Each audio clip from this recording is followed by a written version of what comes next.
Hello everyone, so today we are going to be comparing civic responsibilities, individual rights, opportunities, and privileges of citizens of the United States to those of citizens of other nations.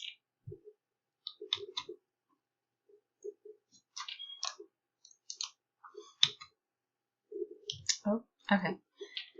First, we are going to mention our responsibilities as an American citizen. One of them is supporting and defending the Constitution. I'll mention every one of them here, and know what is going on in your local community, like any issues or concerns. Also participating in any community services that would help our community grow. Also, you are to respect and obey federal, state, and local authorities. Respect the rights, beliefs, and opinions of others. Pay income and other taxes honestly and on time to federal, state, and local authorities, and serve on jury when called upon. Okay? These are important to keep law and order in our country. We are required to know our responsibilities and obey authorities for the better of our nation. Also, essential manners and respect is extremely important to keep in mind. Okay. Now we are going to discuss our individual rights as U.S. citizens.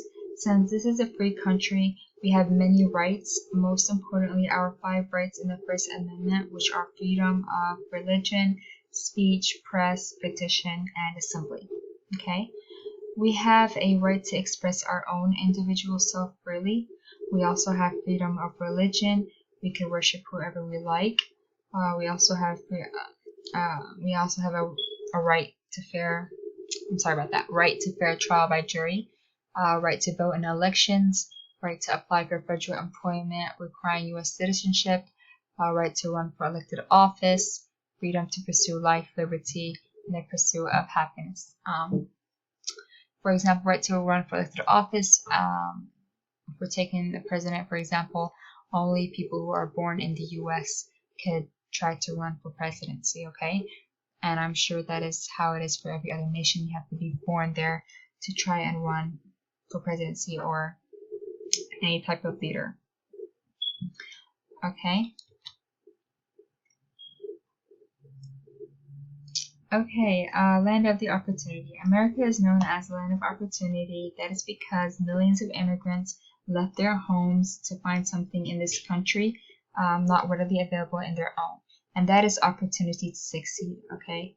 It is for the poor, the oppressed, the adventurous, the ambitious, all types of people who come here to find their fortune. This is how my family came to America. We came here for a better life because where I am from, it is extremely hard to find a job. So we came here for a stable income. Okay. Alright, compare and contrast U.S. privileges to other nations. Recalling what I said earlier about the 5 rights in the First Amendment, well, there are many countries that do not have the First Amendment rights like us. Freedom of press, for example, I mentioned China, North Korea, Djibouti, Iran, and Saudi Arabia.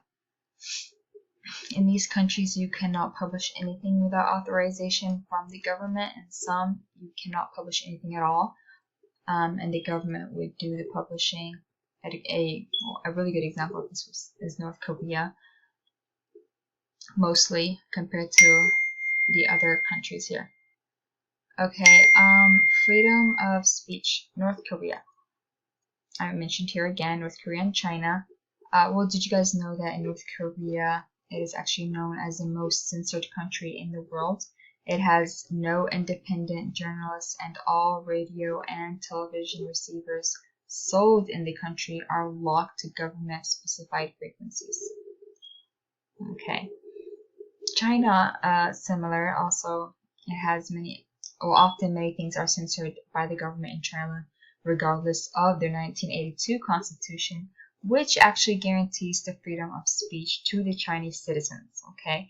So this is in their constitution, they just don't enforce it. And this has been proven due to many current events. Okay, I only mentioned these 2 countries here under freedom of speech. because I believe that these two were the most in restricting freedom of speech to other countries. So, okay, freedom of religion. I mentioned Saudi Arabia, Iran, Sudan, and Syria. These countries definitely lack freedom of religion for its people. Saudi Arabia is kind of dangerous compared to other nations to try and convert to another religion. However, if you were originally born as Christian or any other religion, that would not be a problem. However, that is rarely the case because of the population and environment. It is mostly Muslim. Okay. So comparing these countries' rights to the US, we would say that people in America definitely have more freedom and privileges as an American citizen. This teaches you on your own country and other countries around the world with different governmental systems. However, each country has its own advantages and disadvantages, and we'll keep that for another lesson. As for freedom of petition and assembly, let me see. Yes. I want you guys to do more research on these two individual freedom, also what they mean to us, and what happens if we do not have freedom of petition and assembly. Okay, look for countries that these two rights are restricted or banned. I did my research and found some interesting things. I mean, there are countries who had these rights, however, due to current events, they recently passed new laws on restricting these two freedoms. So I want you guys to complete this assignment and be prepared for a class discussion on this topic. Okay, I'll call on you guys randomly tomorrow to come up here and explain your findings to the class. Okay, so as for a summary, I'm going to show you guys a brief video here just to summarize and give you a better understanding of our topic for today.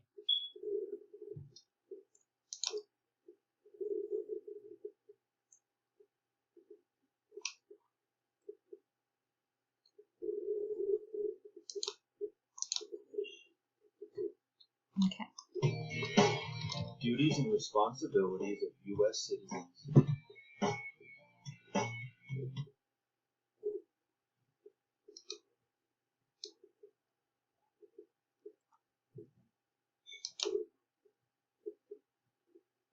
Individual freedom is an important feature of living in a democratic society, but that does not mean a citizen can do anything he or she wants.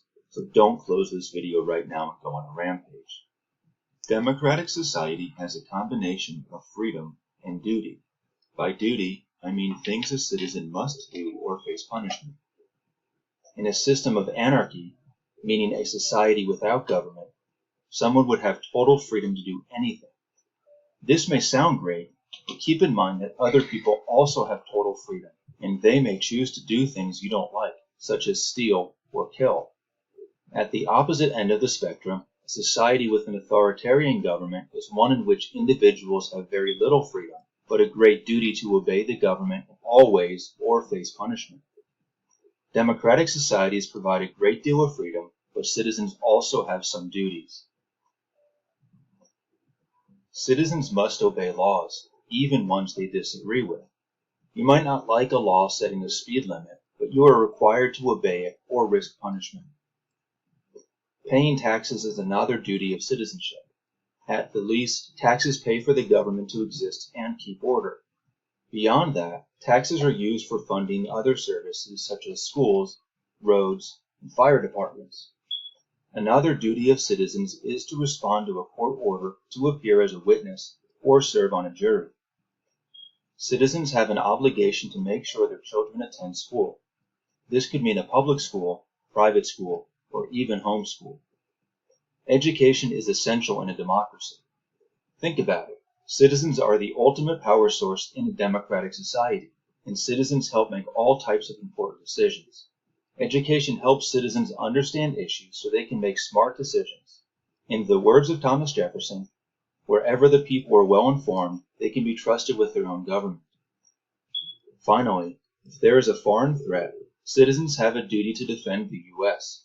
Specifically, the Selective Service System requires male citizens aged 18 to 25 to register for a potential draft into military service. It's important to understand that registering is required, but getting called to serve is not likely.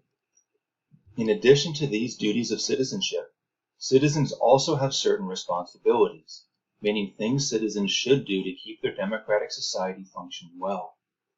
Citizens should keep themselves well informed by paying attention to government actions, social problems, and foreign affairs. This can be difficult in an age of biased news sources and fake news, so checking the news on one website or TV program a day is hardly enough to meet this responsibility. Citizens should gather news from a variety of sources on a regular basis to maximize the odds of getting a complete and balanced perspective of what's going on. Another important aspect of being well informed is discussing current events with others. You've probably found that some people don't like to talk about political issues, but discussion and debate are important parts of living in a democratic society. It's not just about trying to convince everyone that you're right, but about sharing new perspectives and new information. Voting is another responsibility of citizenship. Democracy is about people having political power, and in a representative democracy like the US, voting is an essential way people exercise their power. Voting is not required, but it's a really good idea. In addition to voting, there are other ways that citizens can and should be active.